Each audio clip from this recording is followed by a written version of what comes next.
नमस्कार, स्वागत है।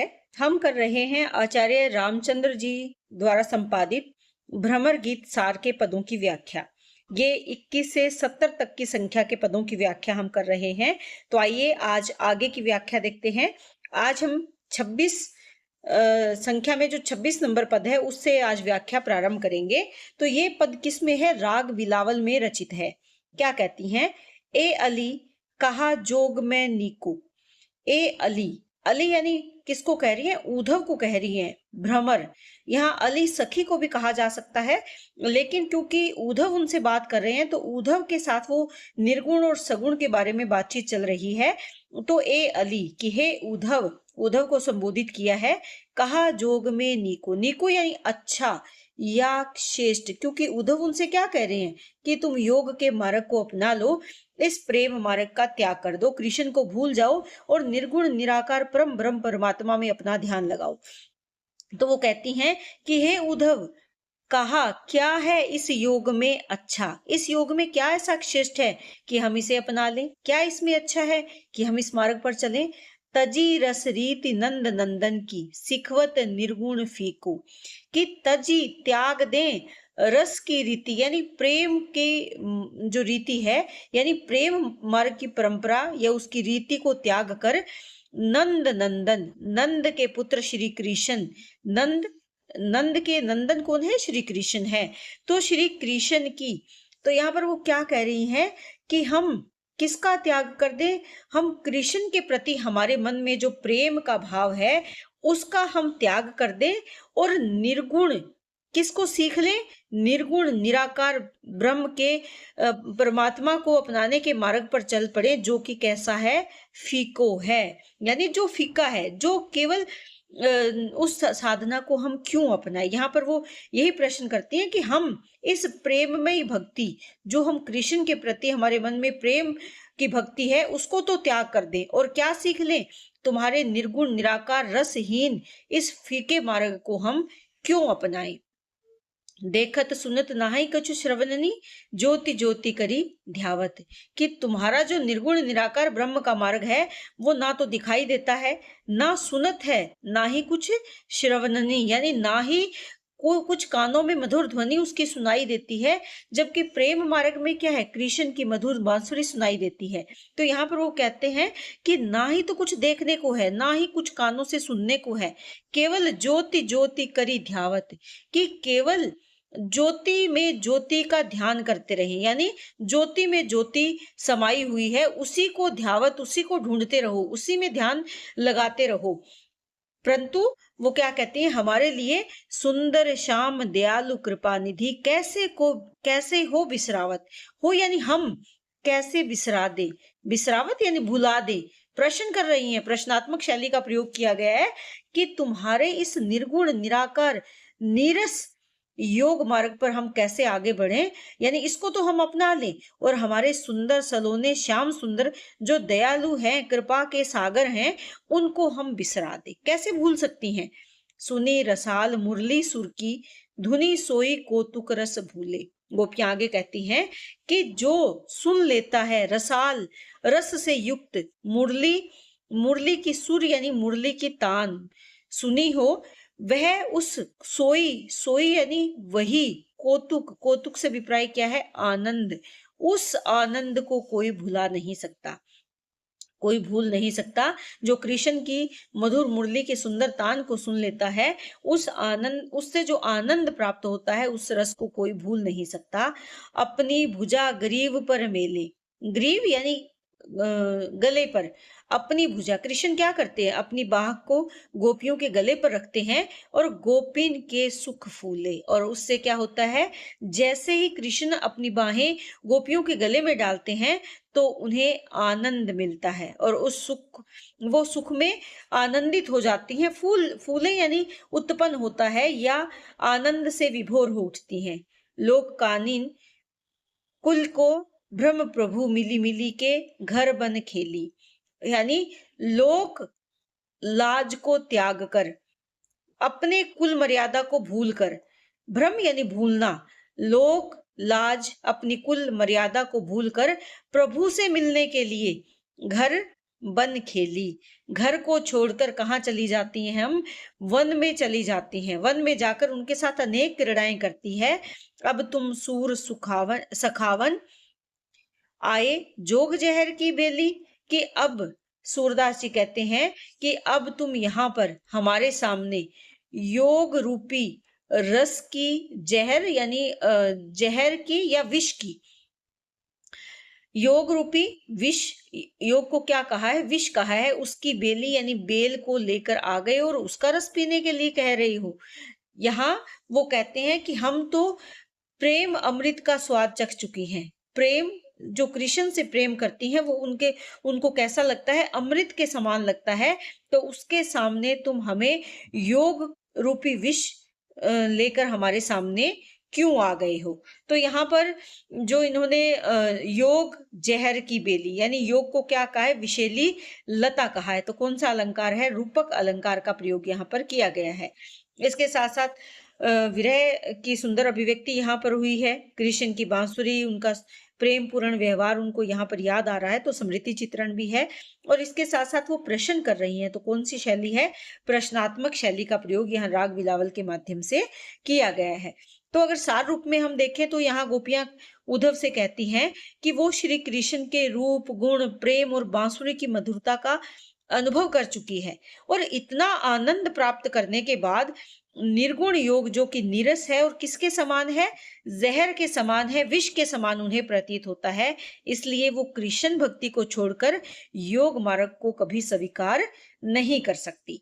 आगे क्या कहती हैं? राग मलार के माध्यम से हमरे कौन जोग व्रत साधे, हमरे यानी हमारे लिए, कौन जोग यानी योग का व्रत और साधना करे, यानी हमरे कौन योग व्रत साधे। मृग त्वच भस्म आधारी जटा को इतना अवराधे। मृग क्या होता है? जो हिरन होता है। त्वच यानी त्वचा, अर्थात मृग की खाल या हिरन की खाल। भस्म आधारी, जो शरीर पर धारण किया जाता है। जटाएं यानी उलझे हुए जो बाल हैं। अवराधे, अवराधे यानी स्वीकार करे या अपना ले। अवराधे का मतलब होता है स्वीकार करना, स्वीकार करना। कि जिस योग मार्ग की तुम बात कर रहे हो, जिस योग साधना की तुम बात कर रहे हो, तो उसके लिए गोपियां उद्धव से कहती हैं कि हमरे हमरे हमरे यानी हमसे योग व्रत की साधना कैसे हो सकती है? हम उसकी साधना को कैसे कर सकते हैं? ये साधना कौन करते हैं? जो योगी अपने शरीर पर हिरण की त्वचा धारण करते हैं, यानी वस्त्र रूप में हिरण की त्वचा धारण करते हैं, अपने शरीर पर भस्म लगाते हैं, लंबी जटाएं रखते हैं, वही इस निर्गुण निराकार योग मार्ग पर चल सकते हैं। हम इस प्रकार के कठिन योग मार्ग को कैसे अपना सकती हैं? जाकी कहूं था नहीं पे, कि जिसकी कहीं पर भी, था क्या होता है? जिसका पता चलना, जिसकी सीमा होना, कि जिसकी कोई सीमा प्राप्त नहीं होती, वो अगम है, अपार, अगाधे। वो अगम, अपार है, अगाध है। अर्थात ऐसे निराकार तत्व में हमारा मन कैसे लगे, जिसकी कोई सीमा नहीं है, जिसकी कोई था नहीं, सीमा नहीं। वो अगम है, सीमा से पार है, अपार है, अगाध यानी बहुत विस्तृत है, बहुत विशाल है। गिरधर लाल छबीले मुख पर इते बांध को बांधे।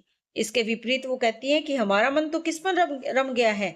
गिरधर लाल छबीले, सुंदर गोवर्धन पर्वत को धारण करने वाले श्री कृष्ण के सुंदर मुख से हमारा मन बंध गया है।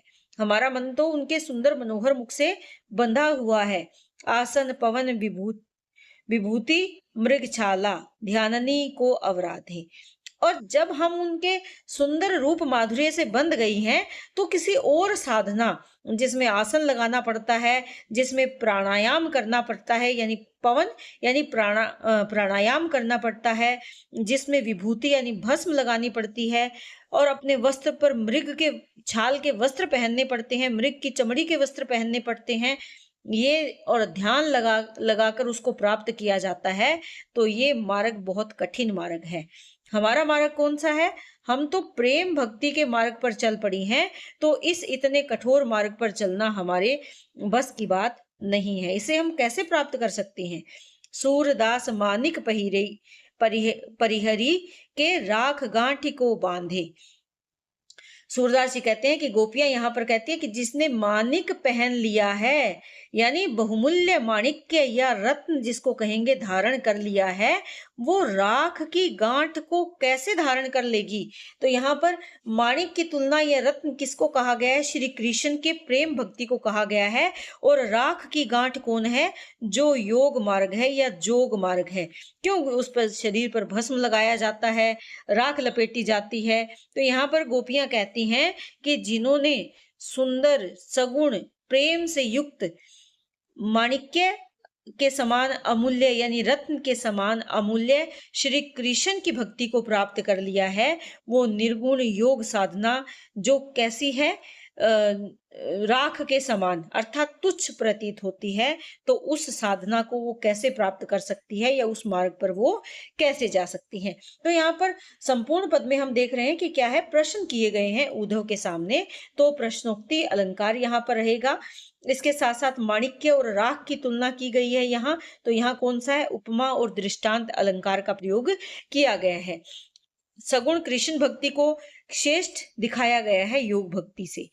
इसके साथ साथ विरह और प्रेम की गहनता जो मन के भावों की अभिव्यक्ति गोपियों के माध्यम से की गई है उसमें स्पष्ट होती है।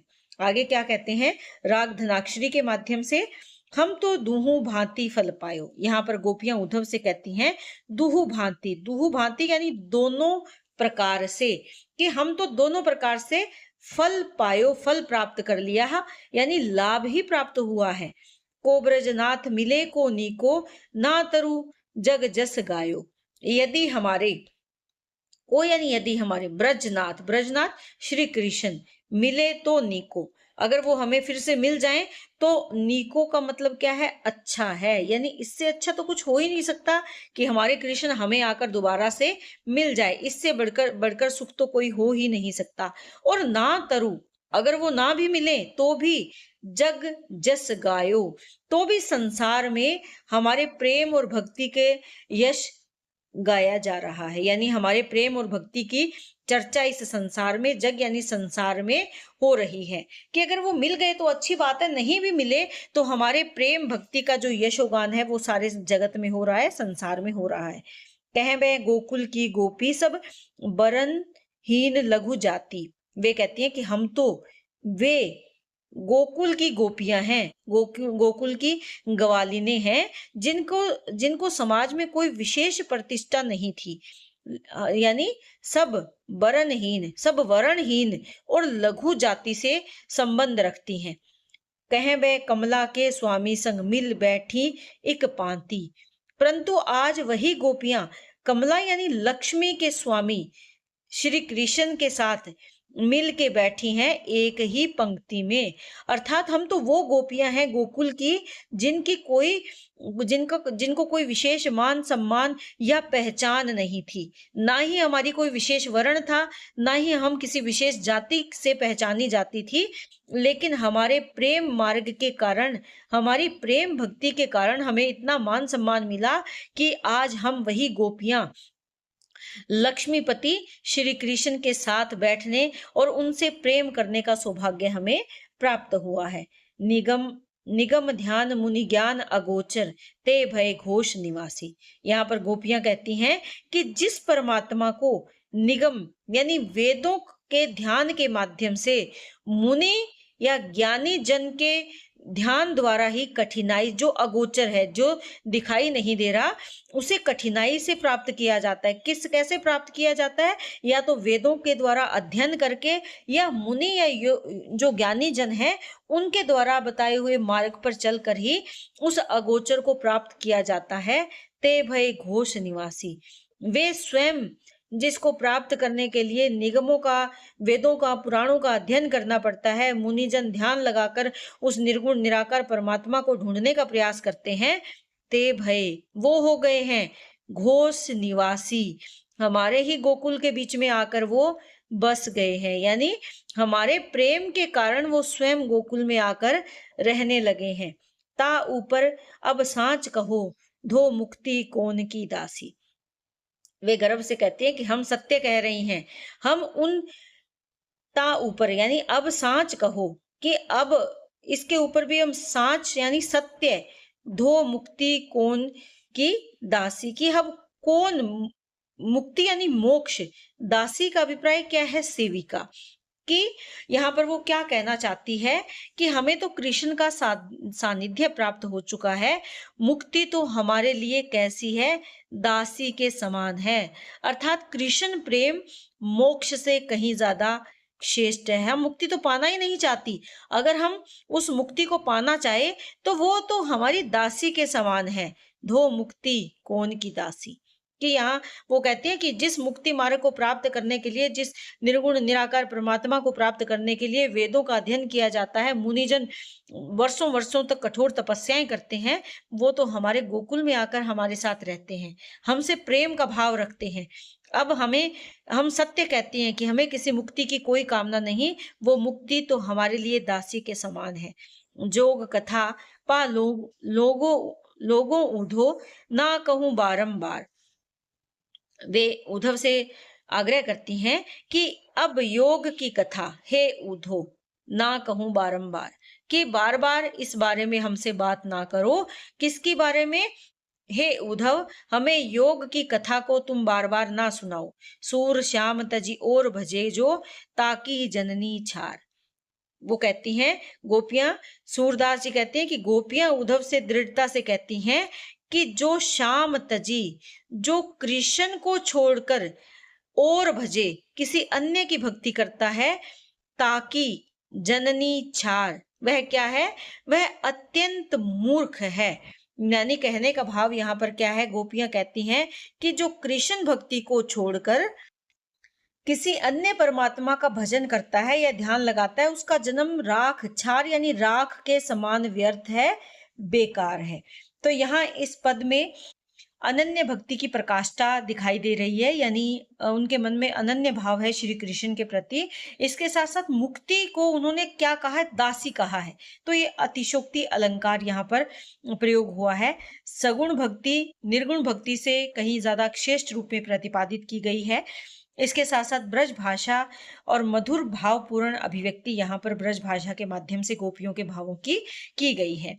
तो इन पंक्तियों में या इस पद में गोपियां अपने भावों की अभिव्यक्ति करते हुए यही कहना चाहती हैं कि कृष्ण के प्रेम के कारण उन्हें लोक और परलोक दोनों का फल यहाँ पर मिल चुका है। दूहु भांति का फल उन्होंने प्राप्त कर लिया है, लोक का और परलोक का सर्वोच्च जो फल है वो उन्होंने प्राप्त कर लिया है।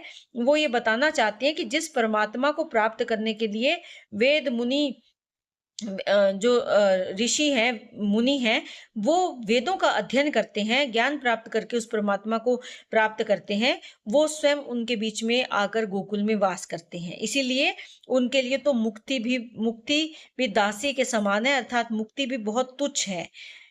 इसमें वो ये कहना चाहती हैं कि योग निरर्थक है, जो योग का उपदेश उन्हें बार बार वो दे रहे हैं वो निरर्थक है।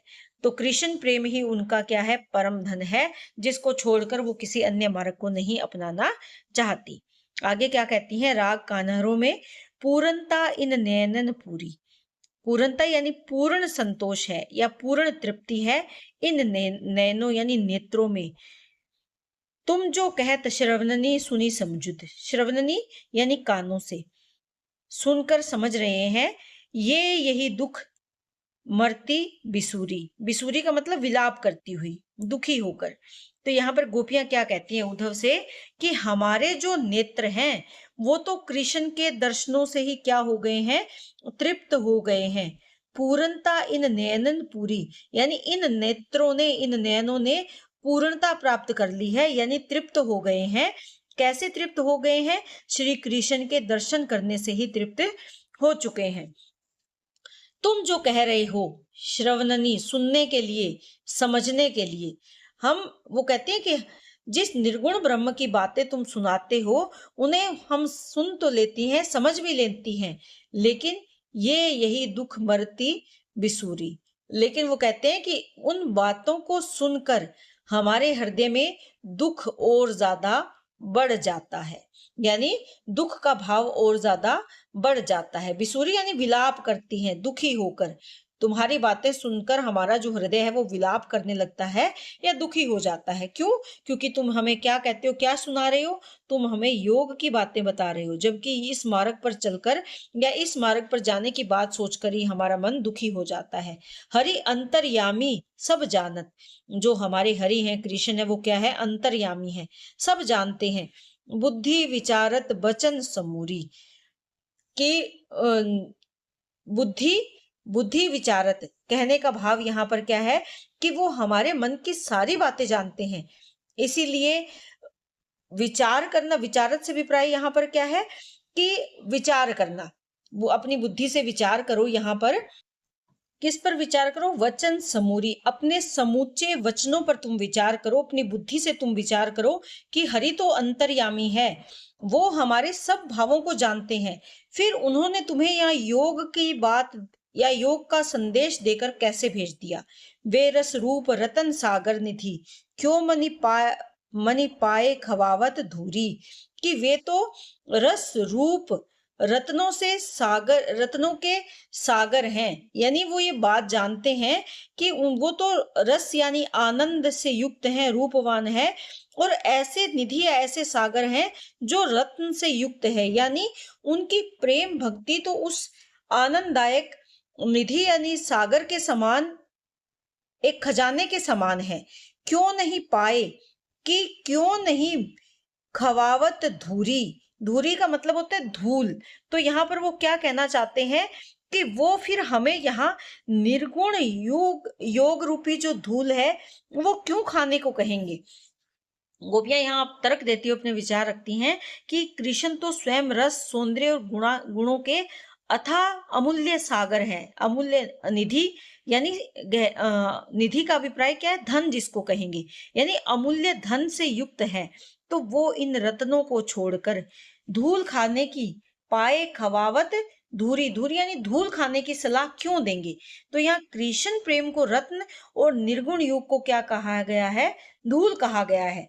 रहुरे कुटिल चपल मधु लंपट, कितब संदेश कहत कटु कूरी। तो यहाँ पर चुप रहने के लिए गोपियां कहती हैं, उद्धव को संबोधित करती हैं कि हे कुटिल, चपल यानी चंचल, मधु भंवरे, लंपट यानी लंपट कह सकते हैं, लालची कह सकते हैं उसको, या कुटिलता से युक्त, झूठे। कितब संदेश कहत कटुकुरी, कि तुम हमें किस प्रकार का संदेश दे रही हो? कटुकुरु यानी कठोर और झूठी बातें, लंपट कहा है उसको, यानी झूठा जो व्यक्ति है, कि तुम हमें ऐसे झूठे संदेश क्यों दे रही हो? कह मुनि ध्यान कहाँ ब्रज युवती। कहाँ तो योग मार्ग वो मार्ग है जहां पर मुनियों को ध्यान लगाना पड़ता है, और कहाँ हम ब्रज की सीधी सादी सी युवतियां हैं जो प्रेम करना जानती हैं। कैसे जाट पुलिस करी चोरी, ये बिल्कुल वैसे ही व्यर्थ बातें हैं। तो यहाँ पर वो क्या कहना चाहते हैं कि हम जिस प्रकार किसी वज्र को पीसकर चूर्ण बनाया जा सकता है, ये बिल्कुल मुनियों का ध्यान, और ब्रज की जो प्रेम में गोपियां हैं उनका स्वभाव बिल्कुल अलग अलग है, विपरीत है। तुम हमें मुनियों के मार्ग पर चलने के लिए कह रहे हो, जबकि हम तो ब्रज की युवतियां हैं, हमारा मार्ग बिल्कुल अलग है। आगे वो कहती है कि क्या कभी करी चूरी, चूरी कर कर खिलाया जा सकता है? कठोर वज्र को पीसकर क्या कभी चूर्ण किया जा सकता है? अर्थात हमारा जो प्रेम का भाव है वो कैसा है? दृढ़ है। ऐसे में योग का उपदेश हमारे ऊपर तुम्हारा नहीं चलेगा। देखो प्रगट सरिता सागर सर, शीतल सुभग स्वाद रुचि रूरी। तो यहाँ पर वो क्या कहते हैं कि देखो इस संसार में बहुत सारी चीजें प्रकट हैं, नदियां हैं, सागर है, तालाब है, जिनमें क्या मिलता है? शीतल, आसानी से प्राप्त होने वाला ठंडा, और रुचि के अनुसार स्वाद वाला जो रूरी यानी अत्यंत उत्तम जल है वो उपलब्ध है। यानी इस संसार में जल के अनेक स्रोत हैं जो उपलब्ध हैं, सहजता से मिल जाते हैं। लेकिन सूरदास जी कहते हैं, गोपियां कहती हैं, स्वाति जल बसे जिए चातक चित लागत सब झूरी। झूरी यानी फीका लगता है। किसको फीका लगता है? चातक नामक पक्षी के चित्त को यानी मन को सभी प्रकार का जो संसार में मिलने वाला जल है वो उसे कैसा प्रतीत होता है? फीका प्रतीत होता है। कौन सा जल उसे अच्छा लगता है? स्वाति नक्षत्र में जो बारिश की बूंदें गिरती है वही उसके जिए यानी हृदय में बसता है। उसी जल की बूंदों की वो, उसी बारिश की बूंदों की वो प्रतीक्षा अपने जीवन भर करता है और उसी का पान करता है। यहाँ इसी का उदाहरण देते हुए गोपियां कहती है कि इसी प्रकार से हमारे लिए संसार की सभी वस्तुएं क्या है? तुच्छ है।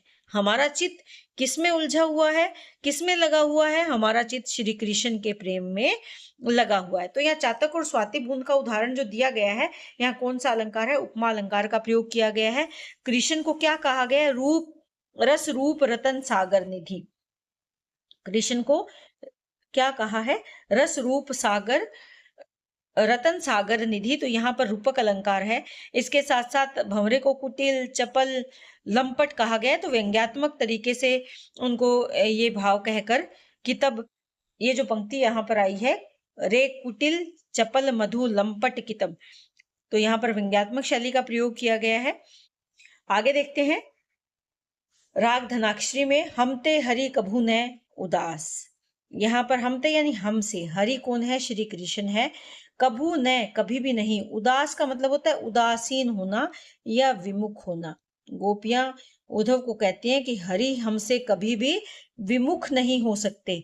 राती खवाए पीवाए अधरस क्यों, बिसरत सो ब्रज को बास। यहाँ पर गोपियां किसको कह रही हैं? उद्धव से कह रही हैं कि जिन्होंने हमारे साथ प्रेम पूर्वक समय बिताया, रात्रि बिताई हमारे साथ, यानी कहने का भाव क्या है? हमारे साथ समय खाया पिया, अधरस का पान किया, यानी अधरों के अमृत का समान जो रस है, उस कहने का भाव क्या है? प्रेम। कि प्रेम लीला की क्यों बिसरत सो ब्रज को वास, कि वो ब्रज का वास कैसे भुला सकते हैं? क्योंकि जो उद्धव है वो कहते हैं कि कृष्ण अब अपनी राजनीति में उलझ गए हैं, वो तुम्हें याद नहीं करते। तो गोपियां कहती है कि हम ते हरि कबू उदास नहीं हो सकते, विमुख नहीं हो सकते। उन्होंने हमारे साथ यहाँ रात्रि बिताई है, खाया है, पिया है, अधरस पान किया है, हमारे अधरों का अमृत पान जो उन्होंने किया है, क्यों कैसे बिसरा सकते हैं, कैसे भूल सकते हैं इस ब्रज को? तुमसो प्रेम कथा को कहिबो मनहु काटिबो घास। आगे वो क्या कहते हैं कि तुमसे हम जो प्रेम कथा यानी प्रेम की बातें अगर कहेंगे तो मनहू मानो ऐसे लगता है, काटिबो घास, घास काटने का मतलब है व्यर्थ का परिश्रम करना, बेकार का परिश्रम करना या मेहनत करनी। कि सरल भाषा में अगर देखें तो वो कहते हैं कि तुमसे प्रेम की बातें करना ही व्यर्थ है, बेकार है, तुम प्रेम की अनुभूति नहीं समझ सकते। तुमसे प्रेम के बारे में कहना बिल्कुल वैसे ही है जैसे मानो घास काटना। बहिरो तान स्वाद कह जाने, जो कानों से बहरा है वो स्वर मधुर तान के स्वाद को क्या जाने। गूंगो बात मिठास, और जो गूंगा व्यक्ति है वो मीठे भाव की मिठास का वर्णन कैसे कर सकता है। सुनिरी सखी बहुरी फिरी एहे एहे बेसुख विविध विलास। सुनो सखी, हमें विश्वास है कि श्री कृष्ण क्या है? बहुरी फिरी, फिर से लौट आएंगे। ये सुख, ये अलग अलग जो भोग विलास, प्रेम लीलाएं, आनंद पूर्ण क्रीड़ाएं उन्होंने की है, वो यहाँ पर इन प्रेम लीलाओं के कारण वापिस आ जाएंगे। सूरदास उधो अब हमको भयो तेरहूं मास। अंत में कवि सूरदास कहते हैं कि गोपियां उद्धव से कहती हैं कि कृष्ण के वियोग का प्रत्येक पल, प्रत्येक क्षण इतना लंबा है कि वो कहते हैं कि 12 महीने भी कैसे लगते हैं, 13 मास, यानी 12 महीने भी कैसे 13 महीनों जैसे प्रतीत होते हैं।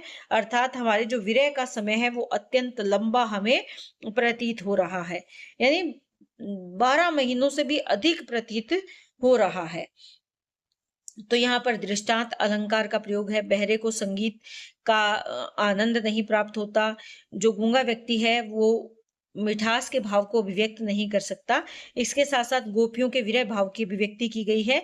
गोपियों को अपने प्रेम पर आशा और विश्वास है कि कृष्ण दोबारा से उनके प्रेम के वशीभूत होकर व्रज में लौट आएंगे। ब्रज भाषा का सुंदर प्रयोग यहाँ पर सूरदास जी के द्वारा किया गया है। तो उम्मीद करती हूँ कि व्याख्या आपको अच्छे से समझ में आ रही है। कमेंट करके जरूर बताएं और इसी तरह चैनल से जुड़े रहें। बहुत बहुत धन्यवाद।